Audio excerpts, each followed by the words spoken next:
31.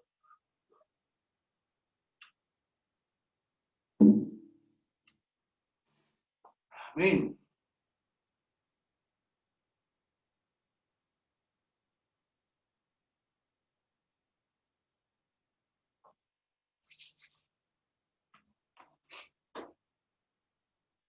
(9:31), hermanos. Dios les bendiga.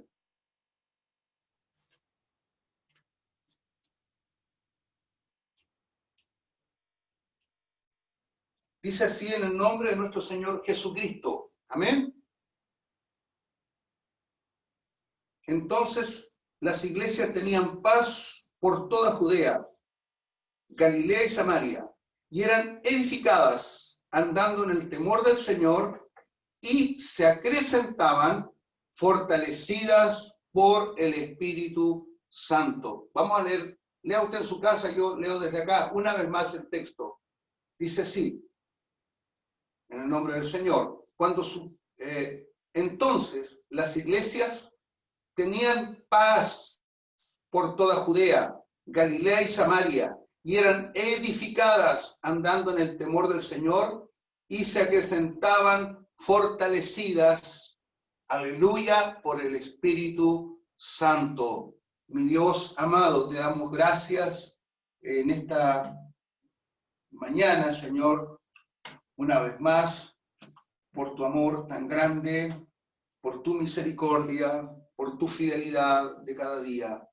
Gracias le damos, Señor, por compartir su palabra, que es el alimento también para nuestra alma y la que nos conduce y nos esfuerza a hacer, Señor, las cosas que tú traes a nuestro corazón y que nuestra iglesia, por amor de tu nombre, Señor, está haciendo en este tiempo. Tanto aquí, Señor, en Tierras Blancas como en Chihuayante, estamos, Dios mío, pendiendo de un hilo, Señor, que es nuestra fe en ti. Nuestra fe, Señor, aleluya, en lo que tú haces. Nuestra fe, Señor, en lo que tú has dispuesto para la vida de nuestra iglesia. Te damos muchas gracias y pedimos que esta palabra tuya sea también una herramienta de edificación, de bendición para todos nosotros. Amado Dios, en el nombre de Jesús. Amén. Queridos hermanos, que el Señor les bendiga en gran manera esta mañana, y que su palabra sea una herramienta más de bendición. Estamos leyendo un texto, hermanos, que es este versículo 31 es un resumen realmente, y nos dice que en una iglesia, nos habla de una iglesia ejemplar. Fíjese, hasta ese momento la iglesia estaba desarrollándose de manera extraordinaria, ¿cierto? Que tenía paz después de las pruebas y las persecuciones. Fue edificada y fortalecida y fundamentada en el amor. Era activa, hermanos, esta iglesia. No se había adormecido, estaba activa. Gloria a Dios por una iglesia activa que no se adormece. Gloria a Dios. Era humilde porque andaba en el temor del Señor. Era feliz porque vivía en la consolación del Espíritu Santo.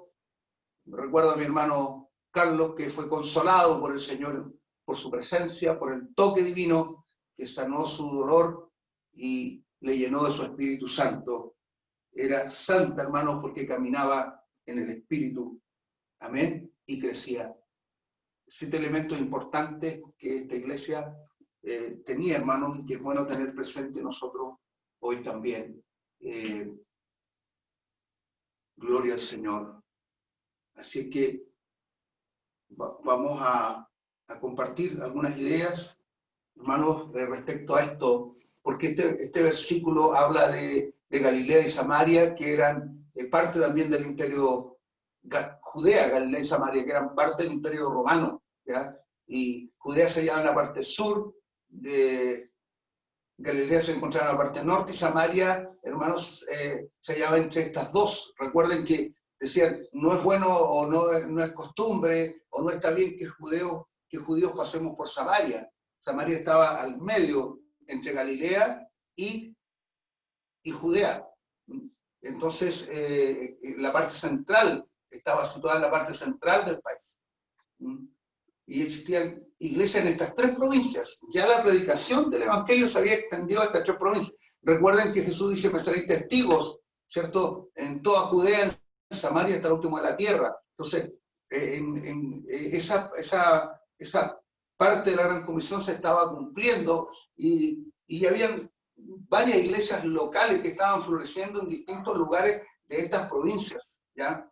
Que eran parte de Israel, pero que estaban sometidas, ojo, sometidas al Imperio Romano, y había una paz relativa, una paz que se llama la paz romana, pero que no es la paz que Cristo nos da. Más adelante vamos a comentar un poquito respecto a eso, ¿cierto? Esa paz forzada, esa paz de facto, esa paz impuesta por la violencia, y no desde la paz, no desde la armonía. ¿Ah? Entonces, esa era la paz que ellos tenían, y la iglesia se estaba desarrollando dentro de esas comunidades. La iglesia, hermanos, no temía a los hombres, eso es un detalle importante. Antes bien la iglesia andaba en el temor del Señor. Eso es lo que dice el texto, lo cual indica que temía ofender a Dios. La iglesia estaba preocupada de no ofender a Dios al permitir ser oprimida o subyugada, y claro, al ser subyugada y oprimida, no hacer lo que Dios quería que hiciera la iglesia. Al ser subyugada, ¿cierto?, y oprimida, la iglesia pierde su habilidad, ¿cierto?, de moverse, de activar, de hacer lo que tiene que hacer. Pero afortunadamente ellos, a pesar de que estaban bajo tensiones y persecuciones, que también las vamos a entender un poquito más adelante, especialmente con la actividad incesante que realizaba Saulo de Tarso, que después se transforma en el apóstol Pablo. Él, enviado, ¿cierto?, junto a él otras personas, enviado por los principales sacerdotes, iban a las distintas ciudades que eran parte de estas provincias también. Entonces, esa era un poco la dinámica. Lucas registró un extraordinario tiempo de edificación y santificación y de multiplicación, ¿cierto? Allí en Hechos 9:31, como decía, es como una conclusión de los pasajes previos, especialmente del capítulo 9 al 30, son 1 al 30 de Hechos. Hechos, hermano, el libro de Hechos en general cubre 30 años aproximadamente en la historia del mundo, de cerca del 33 al 62 después de Cristo. Sin embargo, estas 3 décadas, hermano, son tal vez los años más importantes, son los años más importantes hermano, de la vida de la iglesia, del establecimiento de la iglesia, porque son las que dan el sustento, se pone el fundamento. El trabajo apostólico, hermano, fue intenso en esa época, y se escriben páginas gloriosas, ¿cierto?, del inicio del trabajo de la iglesia y los pasos que fueron dando de una iglesia en cierne, una iglesia que está iniciando. También el libro del Hecho nos habla de cómo la iglesia del Señor puede ser agradable a Dios y realizar la obra que le encomendó, a pesar de todas las circunstancias diversas que les agobiaban. Cuando contextualizamos el versículo, encontramos que todas estaban en paz, todas las iglesias de esas regiones estaban en paz. Se manifiesta a partir de la conversión de Pablo esta paz. Fíjense. La paz que están hablando aquí no se refiere a la paz del imperio, que había sido lograda a fuerza de espadas, ¿cierto?, de guerras, de la imposición, ¿cierto?, del poder militar, sino que hay una paz diferente que comienza, ¿cierto?, a actuar en la vida de la iglesia, y que también se deriva, hermanos, del cese de la persecución interna, o sea, desde los judíos, ¿cierto?, desde la propia nación. Aquel agente externo que asolaba a las comunidades cristianas ahora predicaba a Jesús. Pablo, que era el tremendo opositor, ¿cierto?, persecutor, ahora él predica a Jesús, el Mesías, según lo establece el relato lucano, ¿verdad? Lucas explicita muy bien, habla de la conversión de Saulo y el testimonio de Saulo, y cómo como Saulo cae del caballo y cómo días después en Damasco es visitado por Ananías, que aparece solo en esa ocasión, pero Ananías era un hombre de Dios, que obedeció al Señor, que oró por Pablo, Pablo recuperó la vista, fue lleno del Espíritu Santo y lo bautizó en las aguas. Nunca más se habla de este varón, hermanos, pero estaba allí, amén, estaba allí presente, y para que veamos de que la persecución ha sido un sino de la iglesia desde su inicio hasta hoy, ¿ya? A veces nosotros perdemos esa visibilidad, ¿cierto? O no visibilizamos la realidad de la iglesia en forma más amplia, porque en nuestro entorno no tenemos algunas, a lo mejor, ¿cierto? Hasta la hora, hasta el momento. Pero fíjese que hay un proceso delicado que se nos viene, que tiene que ver con el plebiscito, donde simplemente las condiciones, hermanos, ¿cómo les puedo decir? Las condiciones van a variar para la iglesia del Señor, y hay muchos hermanos nuestros que no lo miden de esa manera, que no lo observan, ¿ah?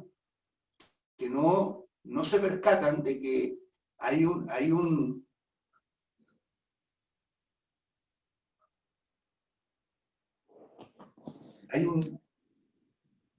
riesgo que está corriendo la iglesia en este momento, un riesgo importante, ¿ya?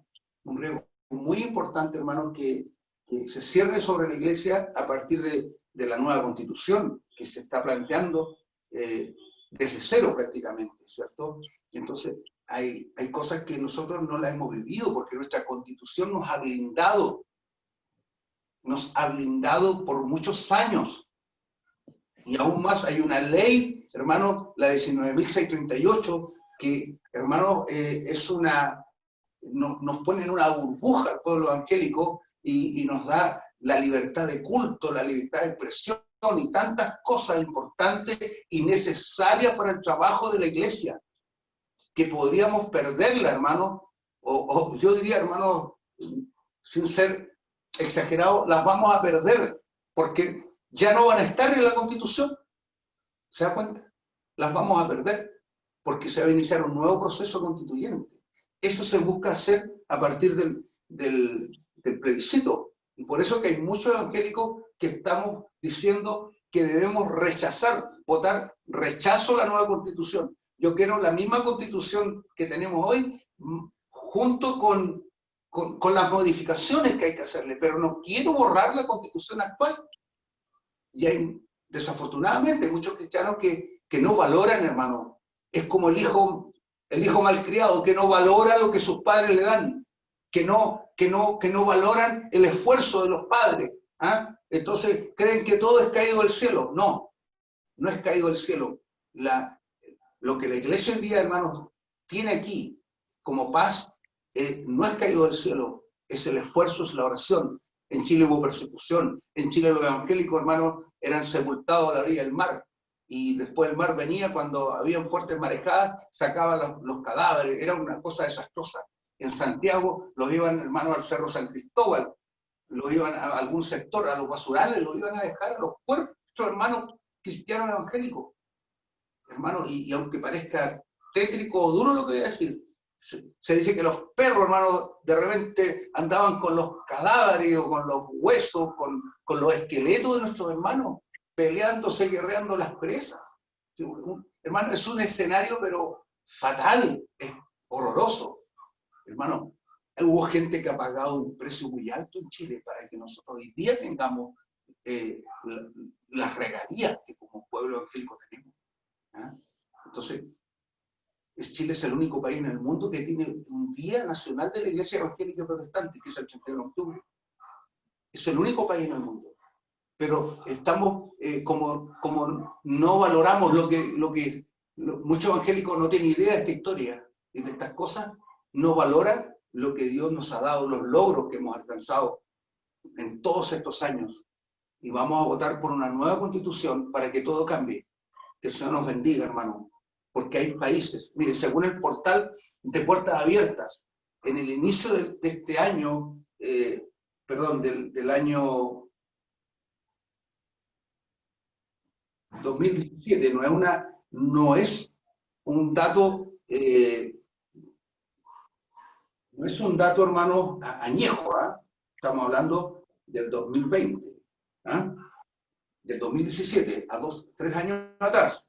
Se calculaba que había por lo menos 50 países en donde los cristianos están sufriendo un alto nivel de persecución. Se estima que cerca de 215 millones de creyentes cristianos sufren este nivel de acoso alrededor del mundo. Gran parte de esta persecución se ha dado por el nacionalismo religioso, ¿ya?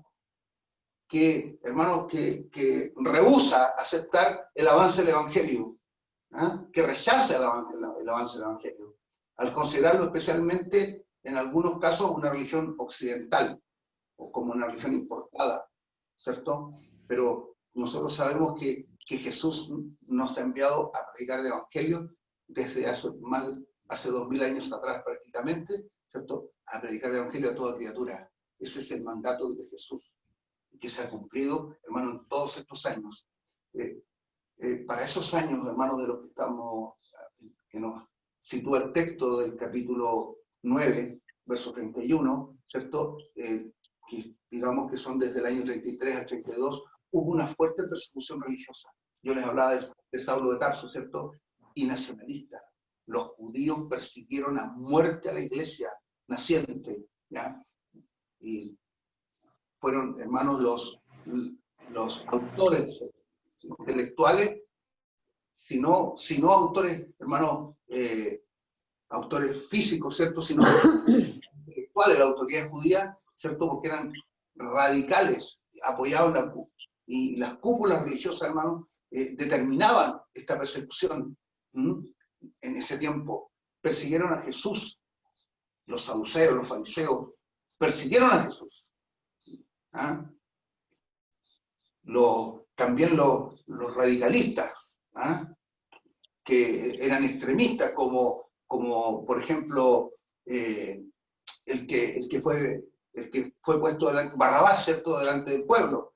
Barrabás era un radical. Él tenía una postura política, ¿cierto?, y religiosa, pero política, bélica. Y por eso estaba preso. No estaba preso por haberse robado una gallina, hermano. Él era un revolucionario. Entonces, había una postura religiosa, nacionalista. Los judíos eran radicales en eso, hermano. Y en ese tiempo persiguieron a Jesús, y luego persiguieron a los apóstoles, persiguieron a la iglesia, persiguieron a los discípulos, hasta darles muerte, hermano. Los persiguieron, los encarcelaron, los asesinaron. Eso fue así. ¿Ah? Saulo de Tarso, el apóstol Pablo, ¿cierto?, después de su conversión, es uno de los más grandes enemigos, hermanos, que había por esos años de la iglesia. Y con carta de autorización de los principales, ¿cierto?, magistrados, de las autoridades, podía llevar preso a los creyentes de distintos lugares, hermanos. Y en el caso, en el tiempo que Saulo se convierte, iba hacia Damasco. Está en el capítulo 9 también, versos 1 y 2. Pero el inesperado viaje se transformó la vida de Saulo, ¿cierto?, para siempre, y junto a ellos su propósito de vida, porque le cambia todo. A Pablo le cambia todo a partir de ese momento en que se convierte. Inmediatamente después de haber sido perdonado por Jesús, porque él se entrega realmente a Jesús, le dice: Señor, ¿qué quieres tú que yo haga? ¿Cierto? Que ahí está en el capítulo 9, hermano, usted lo puede leer del 1 al 16, más o menos está toda la experiencia del apóstol Pablo, del verso 1 al 16. Y es recibido por el Señor, es salvo Pablo, y comienza a predicar, hermano, y también desde ese mismo momento en la sinagoga en Damasco. Y aunque no le resultó fácil, hizo ese trabajo, y desde ese momento el que era perseguidor fue perseguido. ¿Ah? Y esta persecución, hermano, no solamente produjo un cambio en Saulo, porque Saulo tuvo que escapar, ahí predicando en Damasco, y ya lo querían asesinar, hermano, y escapa, ayudado por los hermanos. Y esto produjo también un impacto, ¿cierto?, en las iglesias de Judea, Galilea y Samaria, como las hemos mencionado. Se fortalecían espiritualmente, eran edificadas, santificadas, crecían en número. Y vamos a considerar nuestra idea respecto a esto, hermano, porque el texto que leímos dice, las iglesias tenían paz en toda Judea, Galilea y Samaria, eran edificadas andando en el temor del Señor, se acrecentaban fortalecidas por el Espíritu Santo. Las iglesias tenían paz. Esa es la primera parte que vamos a ver, quizás brevemente, hermano, porque hemos tenido como de costumbre, una buena introducción. El significado, hermano, de la palabra paz, ellos tenían paz. El significado bíblico de paz es shalom. Por eso que usted escucha mucho evangélico por ahí que dice shalom, ¿cierto? Entonces, que es y shalom es más que decir paz, era un saludo habitual entre judíos, que se pasa obviamente a la iglesia, porque Jesús lo fortalece esa palabra, paz hacia la iglesia, paz a vosotros, cuando se les aparece resucitado a los discípulos, ¿cierto? Y es una palabra, hermano, que habla de un estado de bienestar material, espiritual pleno, ¿ya? La paz es una paz, la paz que Dios espera para nosotros, una paz plena. Shalom abarca un concepto más amplio de lo que es la paz real. No la paz que concibe el hombre como un estado emocional feliz. ¿Ya? Como a veces uno escucha a personas que dicen, no, me siento realizado porque mis hijos están todos estudiando, ya son profesionales, a mí no me falta nada. Entonces se siente feliz. No, va mucho más allá de esa paz. La paz aparece, hermano, este término aparece 500 veces en la Biblia y ocupa un lugar central en la promesa restauradora que Dios hizo al hombre, porque la verdadera paz, la shalom de las Escrituras viene de Dios. El concepto humano de paz se entiende como un estado de quietud donde no hay enfermedades ni problemas. Cuánto tenemos todo, cuando no tenemos, cuando lo tenemos todo y cuando no tenemos enemigos. Por ahí entendemos nosotros la paz. La paz de Dios es otra. Nos demuestra que la paz no depende de las circunstancias, hermano. Que podemos tener paz en medio de las adversidades. ¿Recuerda ese coro que dice paz en medio de la tormenta? ¿Cierto? En medio de las adversidades, pasando por enfermedades o situaciones difíciles, vivir plenamente que Dios es la paz verdadera. Hacia allá apunta esta palabra y es usada en términos bíblicos generalmente, por lo menos como decíamos 500 veces. Es shalom, la paz que proviene de Dios.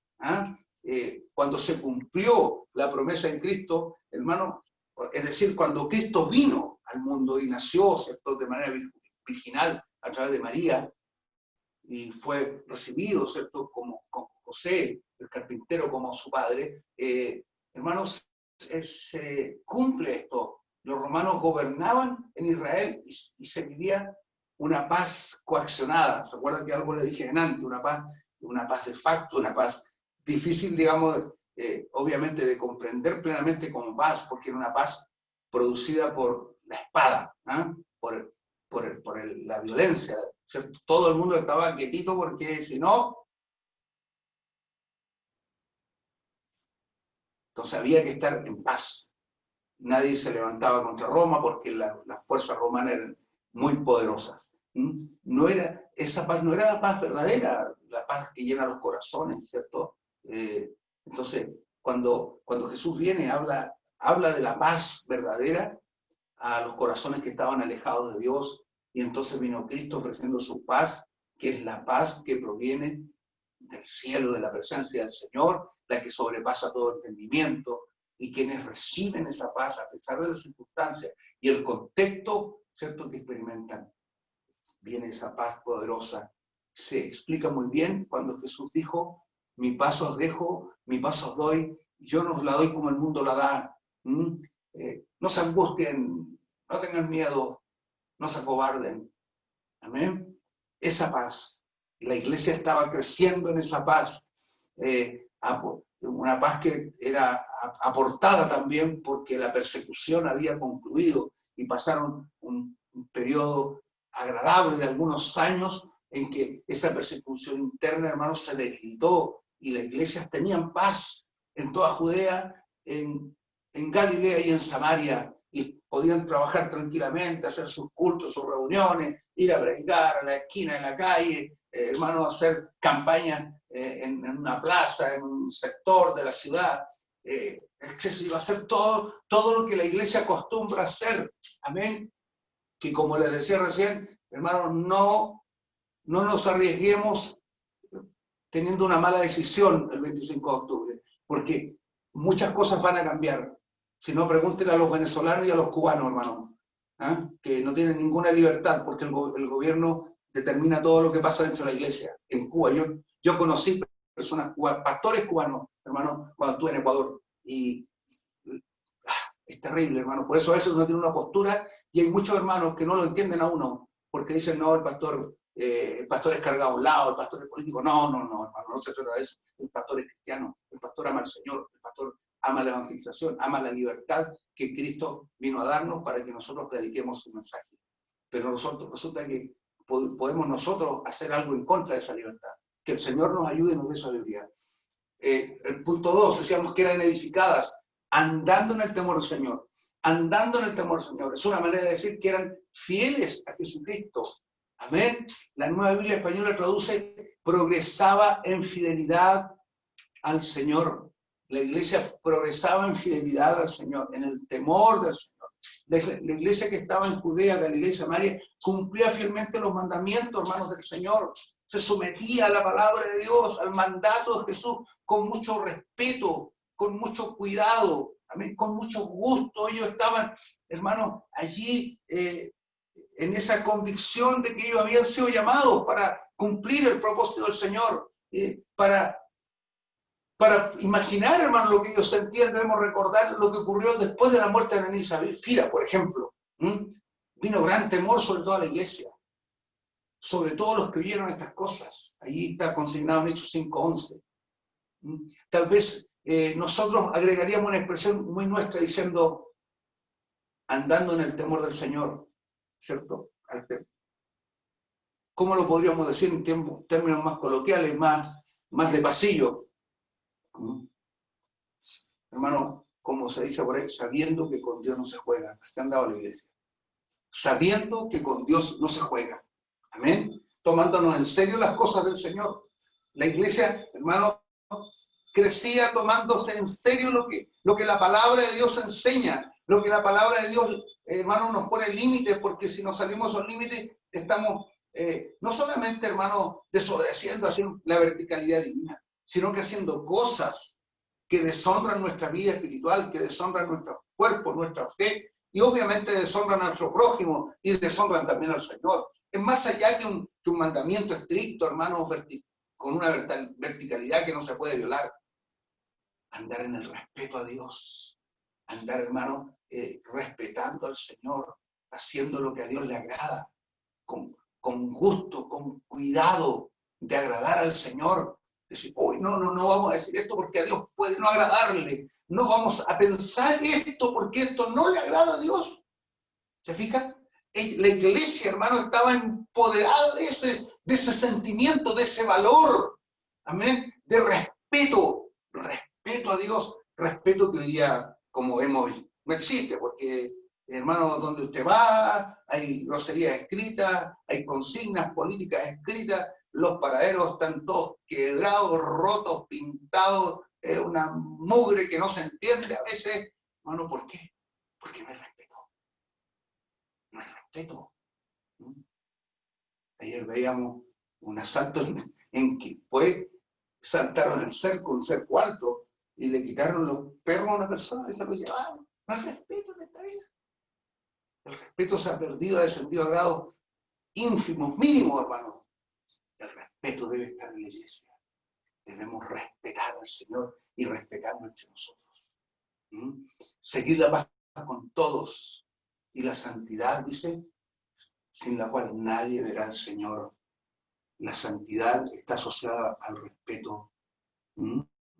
Sí, hay cosas que yo no debo hacer por respeto al Señor. ¿Por qué? Porque quitan mi santidad. Porque me apartan del Señor. La santidad es una parte importantísima porque está dentro de lo que a Dios agrada. Amén. Dentro de lo que a Dios agrada. Eso es lo que tenemos que tener en cuenta.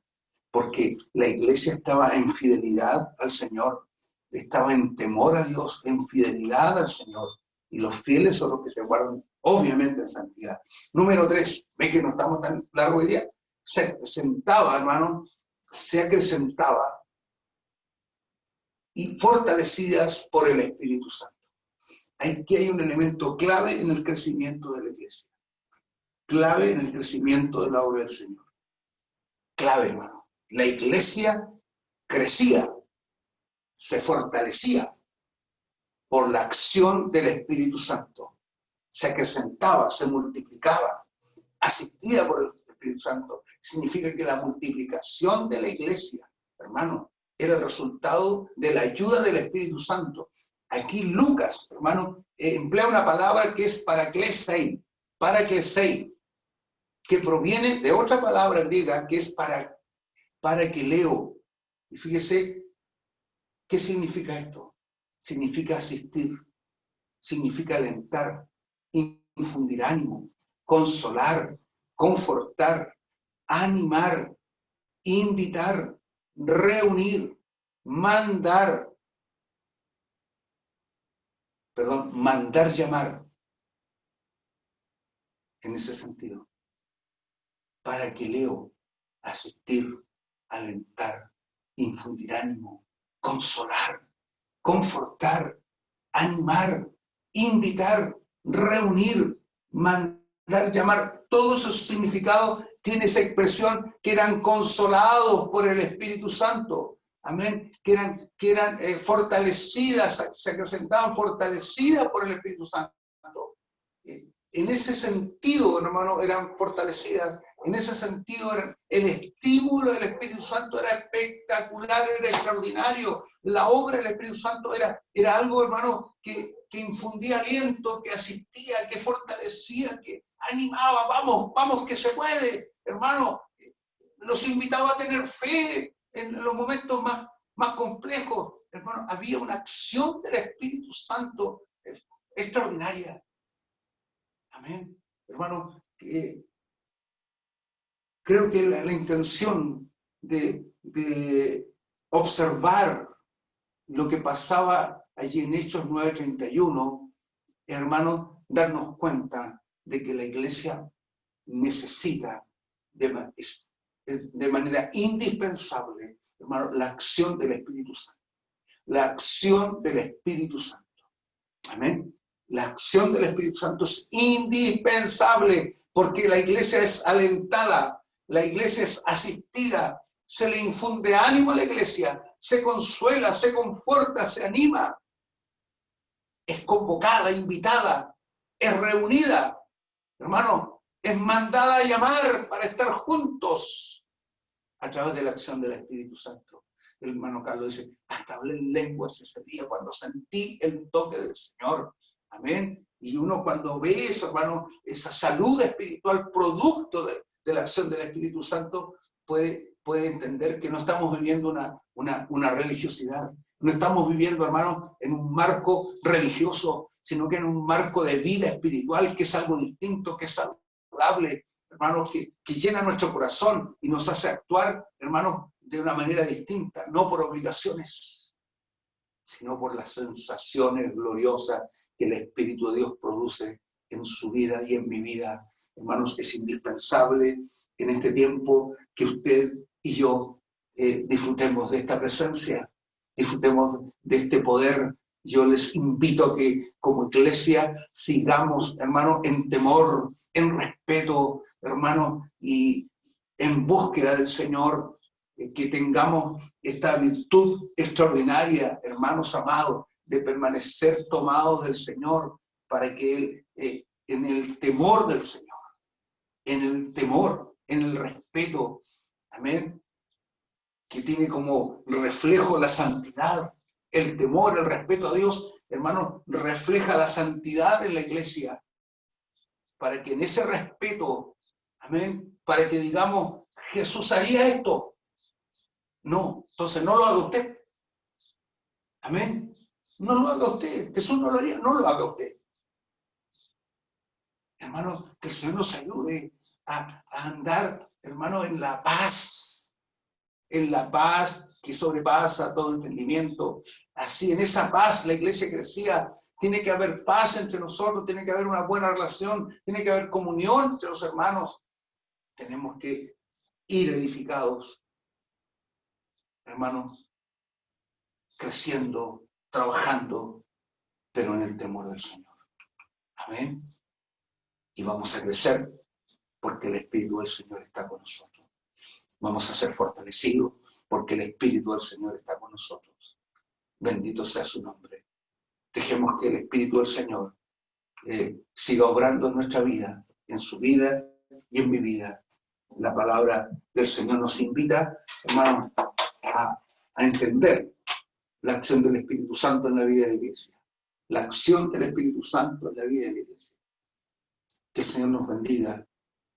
Dejemos que el Espíritu del Señor pueda comunicarnos el deseo de Dios, pueda comunicarnos el temor del Señor, pueda infundirnos la paz. Fluirá como río, como lluvia caerá, cual rocío los montes y va y escurrirá, y la gloria del Señor por doquier la cubrirá, y el Espíritu de Dios vendrá, fluirá como río, como lluvia